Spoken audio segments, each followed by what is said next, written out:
Assalamualaikum warahmatullahi wabarakatuh. Alhamdulillah. Syekh, luar biasa kita ketemu lagi. Ya, Allah Ini memudahkan. hidayah, kita sama-sama dapat petunjuk dari Allah. Tidak mungkin ada sesuatu pertemuan jikalau tidak ada sesuatu niatan baik. Benar, Bu ya. Berarti kita punya ilmu tarikoh, ilmu hakikoh yang baik. Amin. Sehingga kita feeling. Nah, Buya datang ke sini, bagaimana kita mikirnya yang akan datang ini, semua dai itu merasa senang. Tugasnya bekerja dengan Allah, digaji sama Allah. Dengan cara apa? Sambil berdoa, dia berikhtiar. Nah, kita sebagai pemikir umat menciptakan kendaraan-kendaraan yang bisa dia tumpangin dan dia mendapat faedah. Betul. Apa itu contohnya? Bikin pabrik air minum, bikin pabrik makanan siap saji, mungkin siapin busana kita untuk dijual kemana-mana, vakumnya yang bagus, kemudian barang rempah-rempah alam negeri seperti dulu pedagang Gujarat datang ke Indonesia tukar barang sehingga dakwah itu sampai ke Indonesia. Ya. Nah sekarang seorang dakwah itu kan harus punya income lah. Nah keluarga ditinggal silakan pergi kemana saja nggak ada salah, yang penting keluarga diperhatikan. Bekalnya ada di Bekalnya ada. Nah Buya berniat, Buya sudah lihat betapa ini satu hal mengembirakan bila mana ini didukung zikir ngelola alam. Jangan hanya ingat nama Tuhan saja. Kalau ingat nama Tuhan, saya nggak perlu diingat-ingat. Tapi ingat adalah Anda bercocok tanam, pelihara ikan, pelihara ternak dengan baca bismillah untuk berguna untuk makhluk kalian, untuk muslim juga, Betul. untuk umatmu. Bukan untuk saya, kata Allah.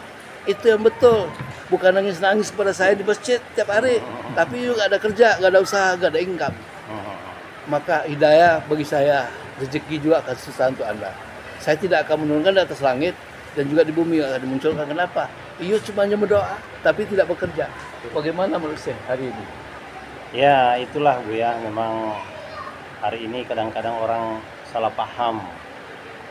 Ada yang terlalu jos memahami qadariyah Ya, sehingga ya kita berserah diri sama Allah saja. Semuanya sudah ditentukan oleh Allah.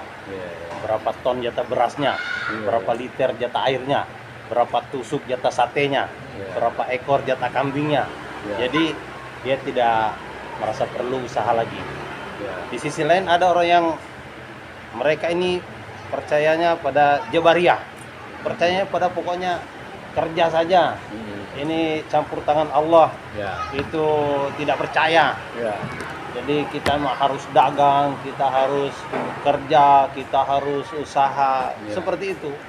Sehingga akhirnya orang-orang ini terlambat masuk masjid, kadang-kadang meninggalkan sholat, karena mereka percaya pada kekuatan akalnya, kekuatan ototnya. Nah, dalam hal ini, Bu ya, kita harus memilih jalan tengah, karena memang yang memerintahkan kita kerja Allah juga. Karena kerja ini, asbab ini Allah juga yang turunkan. Tapi jangan percaya pada asbab itu, jangan percaya pada kerja itu. Karena tidak ada janji Allah itu dalam asbab. Tanam itu tidak pasti tumbuh, tumbuh itu tidak pasti buah, buah lagi tidak pasti panen, panen lagi tidak pasti bisa dijual, dijual lagi tidak pasti untung, untung lagi tidak pasti menjadi rezeki kita. Jadi tidak ada yang pasti dalam asbab. termasuk juga beramal ibadah 3 hari di masjid, 40 hari di masjid, 4 bulan di masjid, itu tidak ada jaminan masuk surga. Iya, Sama tidak dengan tadi itu ada. juga. Betul. Jadi kita nih yang harus kita kejar itu rahmat Allah, ridho Allah, mardatillah, itu harus kita kejar.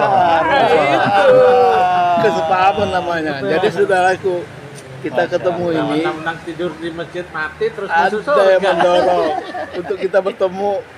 Jangan cuma hanya menghafalin sifat sahabat Nabi 6 itu, keuntungan dai 10, 13 kriteria dai, jangan cuma hafal, tapi bagaimana mempraktekkannya, mengamalkan, mendakwakannya. Ya, betul itu, Masya Allah.